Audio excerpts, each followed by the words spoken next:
बिस्मिल्लाहिर्रहमानिर्रहीम। अस्सलाम वालेकुम नाज़रीन, आप यूट्यूब चैनल देख रहे हैं। मैं इमरान खान हूँ। जो जो इन चोरों का, इन गद्दारों का, इन जालिमों का साथ दे रहा है, अवाम उन्हें नहीं भूलेगी। और वो कहना बेचारी चाहती हैं बहुत कुछ इमरान खान की बहनें, लेकिन पॉलिटिकली आपको पता है कि उनके ऊपर एकदम इल्ज़ामात की बौछार हो जाती है। और वो नहीं चाहती कि इमरान खान साहब की पार्टी के अंदर मज़ीद डिवाइड पैदा हो या पाकिस्तानी अवाम इमरान खान साहब की पार्टी के ऊपर ज़्यादा तनकीद करें। लेकिन हकीकत यही है कि पार्टी को जिस तरह खड़े होना चाहिए था वो उस तरह खड़े नहीं हुए। और उसके पीछे एक रीज़न ये है कि पॉलिटिकल पार्टियों से लड़ने के लिए ट्रेंड होती हैं। कोई ट्रेंड फौज के साथ लड़ने के लिए उनकी तैयारी नहीं होती। तो यहाँ पे तो पाकिस्तान की मिलिट्री एस्टेब्लिशमेंट ने अपना सारा कुछ ही दांव पे लगा लिया।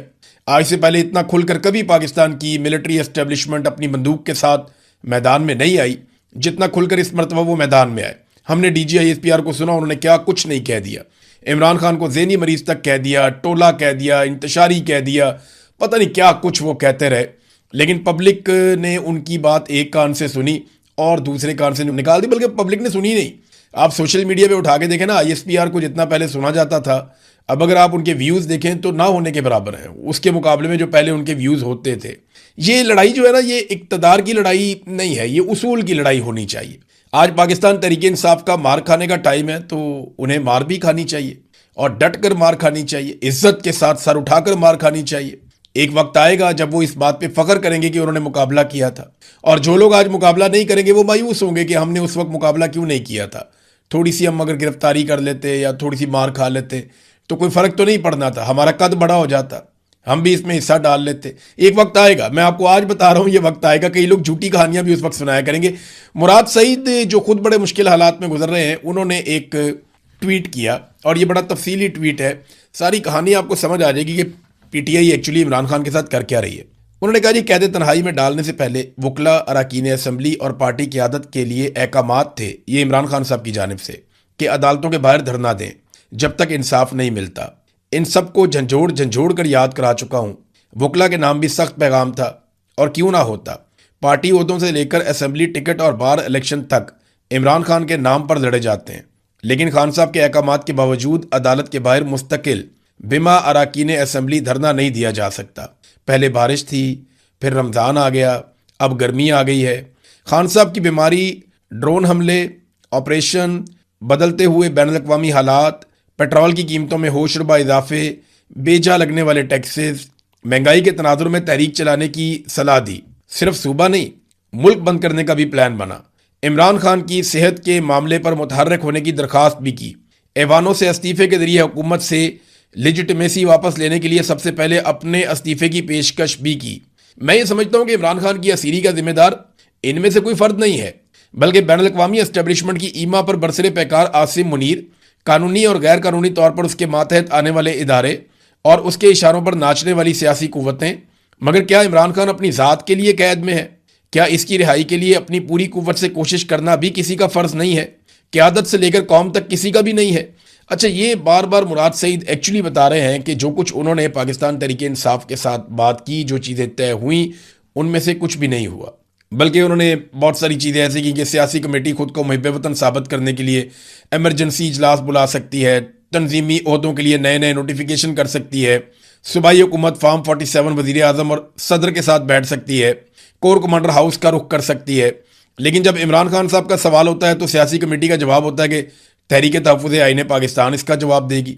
फिर उनका जवाब होता है PTI क़यादत कहती है फैमिली जवाब देगी, और फिर वज़ीर आला पे बात आ जाती है। तो ये सलीमुल्लाह कलीमुल्लाह कलीमुल्लाह सलीमुल्लाह ही चल रहा है, ये मुराद सईद ने कहा।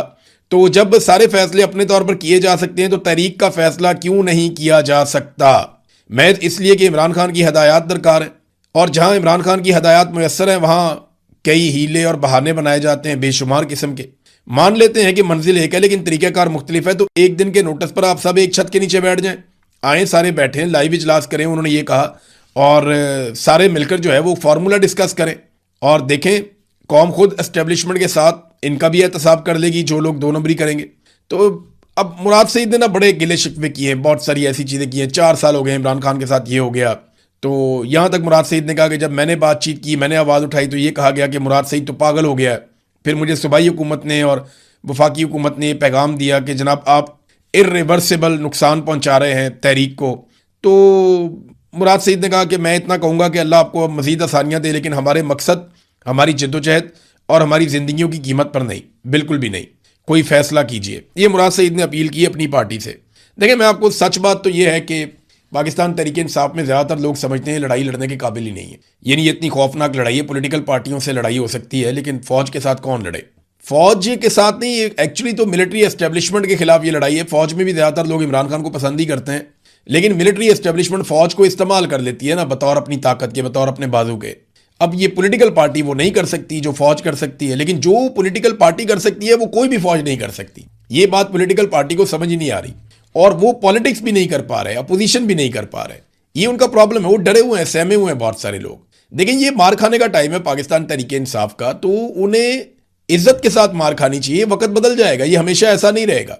ये वक्त बदलेगा और किसी और तरह का वक्त आ जाएगा। इमरान खान मार खा रहा है वो इसलिए कि मिलिट्री एस्टेब्लिशमेंट को पाकिस्तान की सियासत से धकेल के बाहर निकालना चाहिए, और अगर ये काम हो गया, चाहे कोई भी पॉलिटिकल पार्टी करे, ये पाकिस्तान की एक बहुत बड़ी खिदमत होगी। बहरहाल अलीमा खानम ने कहा कि अगले हफ्ते के लिए कोई वादा उनसे किया गया है कि सुहेल अफरीदी अपनी पूरी जमात के साथ, यानी वहाँ पे 92 MPs हैं, वो कह रहे हैं जी हम अपने सारे MPs लेकर और मैं खुद भी बहनों के साथ अडियाला जेल के बाहर आऊँगा और दबाव डालेंगे कि इमरान खान साहब से उनकी बहनों की मुलाकात करवाई जा सके। फिर वहाँ पे वो धरना देंगे। पंजाब वाले MPs भी अगर आ जाए, देखिए, अगर पार्लियामेंटेरियंस वहाँ पे आते हैं और दबाव डालते हैं, शदीद तरीन बैन अल-अक़वामी खबर बनती है, वो वहाँ बैठ जाते हैं, चाहे उन पर तशद्दुद हो, उनको गिरफ्तार किया जाए, इतनी बड़ी तादाद में जब वो वहाँ पे होंगे तो आलमी सतह की खबर बनेगी और प्रेशर बढ़ेगा पाकिस्तान की मिलिट्री एस्टेब्लिशमेंट पे कि कोई मुलाकात करवाई जाए। और फिर मुमकिन है कि उस दिन ना हो तो उसके बाद मुलाकात हो जाए, तो ये बड़ा प्रेशर बन सकता है। नाज़रीन, पाकिस्तान से एक खबर और है, लेकिन उस खबर से पहले मैं आपको ये बता दूं कि ये जो सूबाई हुकूमत बनी है ना, सुहेल अफरीदी, इनकी कैबिनेट, ये मुराद सईद साहब की मर्जी से बनी है। यानी मुराद सईद के अपने लोग हैं, ये उनके बहुत ताल्लुक वाले लोग हैं। लेकिन मुराद सईद ने अब इन्हीं से गिला शिकवा किया। इसका मतलब ये है कि अब ये उस रस्ते पर कम से कम नहीं है जिस रस्ते पर मुराद सईद है। ये बज़ाहिर दिखाई दे रहा है मुराद सईद के गिले और शिकवे से। बहरहाल कोर कमांडर कॉन्फ्रेंस हुई पाकिस्तान में, और ये बड़ी इंपॉर्टेंट होती है। जब भी होती है इसमें से खबर निकलती है कि अब किस तरफ को मामला जा रहे हैं। तो कोर कमांडर कॉन्फ्रेंस का जो एलामिया आया ISPR की जानिब से, मैंने उसको 2 मरतबा पढ़ा और मुझे काफ़ी दुख हुआ कि उसमें भारत ने जो पाकिस्तान का पानी रोका है उसका तस्करा नहीं है। देखिए, ये उन्हें बताया जाना चाहिए और ये बात जो है वो एलामिया में भी होनी चाहिए थी, और भारत को वाज़ेह पैगाम कोर कमांडर कॉन्फ्रेंस में से जाना चाहिए था। अक्सर पाकिस्तानियों को पैगाम दे दिया जाता है, अफगानियों को पैगाम दे दिया जाता है, भारतीयों को भी मार्का हक के बारे में पैगाम दिया गया, लेकिन जो बड़ा मसला है वो ये है कि भारत ने पाकिस्तान का पानी रोका हुआ अपने डैम भर रहा है, और ये पाकिस्तान के हिस्से का पानी है, ये भारत का नहीं है। तो कोर कमांडर कॉन्फ्रेंस के एलामिये के अंदर भारत की जानिब से पानी रोके जाने की ना सिर्फ मजम्मत होनी चाहिए थी, बल्कि फिलफौर पानी खोलने का मुतालबा होना चाहिए था, और इस पर पाकिस्तान की हुकूमत को एक बड़ा सख्त मौक़िफ़ लेना चाहिए। अब आ जाए नाज़रीन बैन अल-अक़वामी खबरों की तरफ। तो वहाँ पे पहले तो अमेरिका ने किया था ऑपरेशन एपिक फ्यूरी। अब उसके बारे में वो नाकाम हो गया। ऑपरेशन कामयाब होता तो पूरी दुनिया मान लेती। अमेरिकन मीडिया खुद मानता है, अमेरिकन खुद मानते हैं कि एपिक फ्यूरी एक नाकामी है और ईरान को उसके अंदर कामयाबी मिली है। ईरान ने साबित किया है कि वो मजबूत मुल्क है और इतने आराम से उस पर कब्जा नहीं किया जा सकता। अमेरिका अपना कोई भी हदफ हासिल नहीं कर सका। बिलाखिर जो अमरीकी वज़ीर ख़ारजा हैं मार्को रूबियो, उन्होंने स्टेटमेंट देते हुए इस बात का एतराफ़ किया कि ऑपरेशन एपिक फ्यूरी ख़त्म हो चुका है। और अब उसके बाद एक और ख़बर आई है, लेकिन उससे पहले मैं आपको मार्को रूबियो का स्टेटमेंट एक बता दूं। उन्होंने कहा जी आबना हुर्मुज़ ईरान की मलकियत नहीं है, ईरान को इसे बंद करने, बहरी जहाज़ तबाह करने और बारूदी सुरंगें बिछाने का कोई हक हासिल नहीं है। इस मसले को हल ना किया तो ये मामूल बन जाएगा। हम किसी सूरत ये तस्लीम नहीं कर सकते कि आबना हुर्मुज़ से गुजरने के लिए ईरानियों को टैक्स देना होगा। अगर ऐसा हुआ तो पूरी दुनिया में ये रवाज पड़ जाएगा। अक़वाम मुत्तहिदा समेत पूरी दुनिया को इसका बंदोबस्त करने के लिए हमारा साथ देना चाहिए। देखिए, मार्को रूबियो बात गलत नहीं कर रहे। ये अगर इस तरह टैक्स लेंगे ममालिक, तो फिर पहले भी बहुत सारे ममालिक ले रहे हैं, लेकिन वो उनके बीच में से जो जाता है रास्ता, वहाँ से वो ले रहे हैं। दोनों तरफ मुल्क है, बीच में रास्ता है, वहाँ से वो टैक्स ले रहे हैं। तुर्की भी एक जगह टैक्स लेता है बासफोरस पे, एक जगह पे ये स्वेज कैनाल है वहाँ पे टैक्स लेता है मिस्र, और जगहों पे भी टैक्स लेते हैं दुनिया में। लेकिन बहुत सारी जगह जो हैं वो टैक्सेस के बगैर हैं।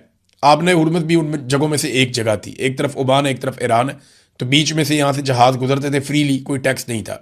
मार्को रूबियो कहते हैं ये कैसे हो सकता है, वो वहाँ टैक्स लगा रहे हैं, फिर तो पूरी दुनिया ये सिलसिला शुरू कर देगी। ईरान का कोई हक नहीं यहाँ पे जहाज़ों को तबाह करे।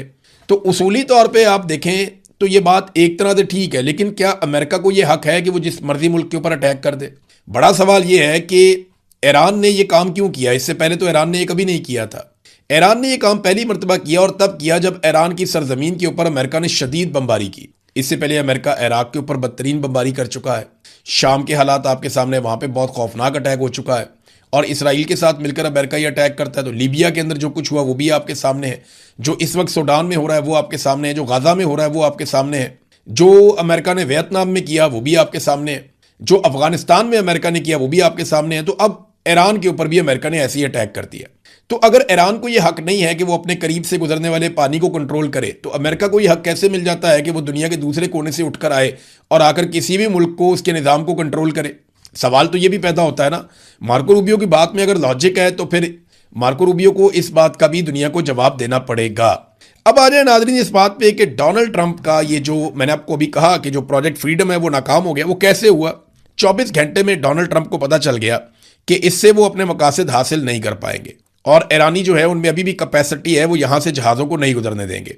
डोनाल्ड ट्रंप का अंदाज़ा ये था या उन्हें ये बताया गया था कि हम दुनिया भर के बहरी जहाज़ों को एक साथ कायल करेंगे और हम अमेरिकन उनके साथ जुड़ेंगे, अपने जंगी जहाज़ों को भी लेंगे, अपनी फौजी ताकत को भी आसमान में रखेंगे, हमारे बहुत सारे हेलीकॉप्टर्स और बहुत सारे जहाज़ हवा में मौजूद रहेंगे और बड़ी तेज़ी से हम मूव कराएंगे। सारी दुनिया जब हमारे साथ चलेगी तो ईरान के ऊपर प्रेशर आएगा और हम ये अनाउंस कर देंगे हमने आपने उर्मस को खोल दिया और ईरान दुनिया भर के बहरी जहाज़ों पर अटैक नहीं कर पाएगा। ये उनके दिमाग में था, लेकिन अमेरिका के ऊपर तजारती बहरी जहाज़ों के हमले ने एतबार ही नहीं किया। यानी अमेरिका अपनी क्रेडिबिलिटी खो चुका है और इस वक्त ईरान की जबान के ऊपर ज्यादा एतबार करती है दुनिया, क्योंकि ईरान ने करके दिखाया। डोनाल्ड ट्रंप बार बार अपनी बात से मुकर जाते हैं। अगर वहां पे जहाज तबाह हो जाएं, लोग मर जाएं, तो डोनाल्ड ट्रंप ने तो कल को हाथ झाड़ के कह देना है कि जनाब ये मिस हो गया था तो अब हम दोबारा ठीक कर लेंगे और अब ईरान के साथ फिर बातचीत हो रही है। तो इनके जहाज कैसे वापस आएंगे या जिंदगियां कैसे वापस आएंगी? तो लोगों ने अमेरिका पे एतबार नहीं किया, ईरान की धमकी को उन्होंने सीरियस लिया। उन्होंने कहा नहीं, ये वाकई मारेगा।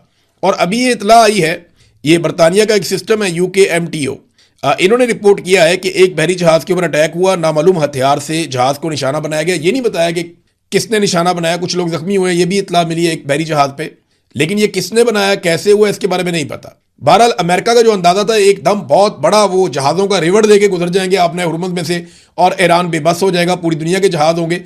वो अमेरिका कामयाब नहीं हुआ और 24 घंटे के बाद नाकामी उनका मुंह चढ़ा रही थी और आपने हुर्मुज़ जहाज़ों से खाली था। डोनाल्ड ट्रंप ने अपनी शर्मिंदगी मिटाने के लिए एक मरतबा फिर पाकिस्तान का कार्ड इस्तेमाल कर दिया। जब भी डोनाल्ड ट्रंप से कुछ गलत हो जाता ना, वो कहता है जी मुझे शहबाज शरीफ ने कहा, मुझे फील्ड मार्शल ने कहा, मुझे पाकिस्तान ने कहा, तो अब मैं ये करने जा रहा हूं। वो हर कमजोर चीज हमारे खाते में डाल देता है। ट्रंप ने कहा कि प्रोजेक्ट फ्रीडम को थोड़ी देर के लिए रोक दिया जाएगा ताकि यह देखा जाए कि आया ईरान के साथ किसी मुआहदे को हतमी शक्ल दी जा सकती है और उस पर दस्तखत किए जा सकते हैं। पाकिस्तान और दीगर ममालिक की दरखास्त ईरान के खिलाफ मुहिम के दौरान हमें हासिल होने वाली जबरदस्त अस्करी कामयाबी और इस हकीकत के पेश नज़र कि ईरान के नुमाइंदों के साथ एक मुकम्मल और हतमी मुआहदे की जानिब बड़ी पेशरफ्त हुई है। वो कह रहे जी हमारा तो ईरान के साथ बड़ी ज़बरदस्त पेशरफ्त हो रही है, तो हमने बामी तौर पर इतफाक किया कि अगरचे नाकाबंदी नाफिज रहेगी, जो पहले लगी हुई है नाकाबंदी, वो हम जारी रखेंगे, ताहम प्रोजेक्ट फ्रीडम ये 24 घंटे के अंदर डोनाल्ड ट्रंप ने कह दिया आपने हुर्मुज़ से जहाज़ों की नकलो हरकत को मुख्तसर मुद्दत के लिए रोक दिया जाए ताकि यह देखा जा सके कि आया इस मुआहदे को हतमी शक्ल देकर दस्तखत किए जा सकते हैं या नहीं। ये ट्रंप ने कहा जनाब कि हम इस ऑपरेशन को भी रोक रहे हैं। पहले ऑपरेशन एपिक फ्यूरी नाकाम हो गया, खत्म हो गया, अब प्रोजेक्ट फ्रीडम जो है वो भी नाकाम हो गया और डोनाल्ड ट्रंप ने उसे खत्म कर दिया, उसका ऐलान कर दिया। दावा यह किया कि ईरान के साथ हमारे कोई मुज़ाकरात बड़े कामयाब हो गए। अब यहां पे आप ईरानी सदर का स्टेटमेंट सुने ताकि आपको आइडिया हो जाए कि क्या वाकई मुज़ाकरात कामयाब हो रहे हैं। तो ईरानी सदर डॉक्टर मसूद पशकियान ने कहा कि ईरान पर अमेरिका के मुतालबात नामुमकिन हैं। हमारा मसला यह है कि एक तरफ तो अमेरिका हमारे मुल्क के खिलाफ ज्यादा से ज्यादा दबाव की पॉलिसी पर गामजन है, मैक्सिमम प्रेशर डाल रहा है, और दूसरी तरफ यह तवक्को रखता है कि इस्लामी जमहूरिया ईरान मुज़ाकरात की मेज पर आए और बिलाखिर अमेरिका के यकतरफा मुतालबात के सामने सरेंडर कर दे। जबकि इस तरह की मसावात नामुमकिन, यानी ये नहीं हो सकता, ये नामुमकिन है, ये नामुमकिन है, 2 मरतबा उन्होंने कहा। एक तरफ ईरानी सदर कह रहे हैं कि अमेरिकन मुतालबात को तस्लीम करना नामुमकिन है, दूसरी तरफ डोनाल्ड ट्रंप अपनी खिफत ऐसा लगता है कि मिटा रहे हैं और वो ये कह रहे हैं कि जनाब पाकिस्तान के कहने पे क्योंकि बहुत बड़ी कामयाबी हो गई मुज़ाकरात में, लिहाजा हम प्रोजेक्ट फ्रीडम मनसूख कर रहे हैं या उसको रोक रहे हैं। ये नादरीन हालात पैदा हो गए डोनाल्ड ट्रंप के लिए। एक और नादरीन यहाँ पे खबर है, और वो खबर है जो ईरानी मीडिया है ना, जो सरकारी मीडिया है, उन्होंने डोनाल्ड ट्रंप के स्टेटमेंट के ऊपर एक रद्द अमल जारी किया है ईरान की जानिब से। उन्होंने कहा जी कि आबनाए हुर्मुज़ से निपटने में अमेरिका की नाकामियों के बाद डोनाल्ड ट्रंप ने नाम नेहाद प्रोजेक्ट फ्रीडम को मुअत्तल करने का ऐलान कर दिया है, जिसे उन्होंने बज़ाहिर इसलिए शुरू किया था कि जहाज आबनाए हुर्मुज़ से गुजर सकें। अपने मंसूबे की नाकामी को किसी ना किसी तरह छुपाने की कोशिश में ट्रंप ने अपने मामूल के झूठे दावों को जोड़कर लिखा है, पाकिस्तान और दीगर ममालिक की दरखास्त पर और ईरान के खिलाफ हमारी कार्रवाइयों में हासिल होने वाली नुमायां अस्करी कामयाबी। आगे ना डोनाल्ड ट्रंप का स्टेटमेंट उन्होंने पूरा का पूरा कॉपी कर दिया है। तो वो ये कह रहे हैं कि डोनाल्ड ट्रंप ने झूठ बोला, ऐसा कुछ नहीं हुआ, कोई ऐसी डेवलपमेंट नहीं हुई जिसकी बुनियाद के ऊपर डोनाल्ड ट्रंप इतना बड़ा दावा कर सके। नाज़रीन, ईरान ने खबरदार किया है कि आबनाए हुर्मुज़ से गुजरने का जो वाहिद महफूज रास्ता है वो वही है, वही कॉरिडोर है जो ईरान ने मुकर्रर किया। वहीं से सारे जहाज़ों को गुजरना होगा। किसी और रास्ते से जहाज़ जाएंगे तो वो ख़तरे में होंगे और ईरानी नेवी जो है वो सख्त कार्रवाई भी करेगी। वैसे भी वहाँ पे बहुत सारी जगहों पे बारूदी सुरंगें हैं पानी के अंदर, और इतनी बारूदी सुरंगें हैं कि उनसे जहाज़ तबाह हो सकते हैं। लिहाजा जहाज़ों को उसी रास्ते पे आना होगा जो रास्ता ईरान जहाज़ों को बता रहा है। ये भी तो एक पंगा है ना, पानी में बेशुमार बारूदी सुरंगें उन्होंने बिछा दी हैं। अब वहाँ कोई भी जहाज़ अचानक टकरा जाए और वो फट जाए तो उससे जहाज़ को नुकसान हो जाएगा। लिहाजा इससे बचने के लिए उसी कॉरिडोर में आना पड़ेगा जिसका ईरान को पता है, और वहाँ पे बिल्कुल महफूज है पानी का रास्ता और वहाँ कोई नुकसान भी नहीं हो सकता। लिहाजा ईरान ने ये एक स्टेटमेंट दिया है। एक और चीज़ मैं आपको बताऊँ, जो गुज़िश्ता रात थी ना, एक तो ये अभी रात गुजरी है और एक इससे पिछली जो रात थी, उस रात को बहुत ज़्यादा मूवमेंट थी आबनाए हुर्मुज़ के ऊपर। मिडल ईस्ट में अमरीकी तैयारे बहुत ज़्यादा गश्त कर रहे थे, बहुत ज़्यादा फिर रहे थे। लेकिन जो अभी रात गुजरी है इसमें कुछ ऐसा नहीं हुआ। इसमें बिल्कुल एक खामोशी थी, जो एक बड़ी अच्छी बात है। अमरीकी एयरफोर्स के 2 तैयारों के हवाले से ये इतला भी आई, ये टैंकर्स हैं, यानी ये फ्यूल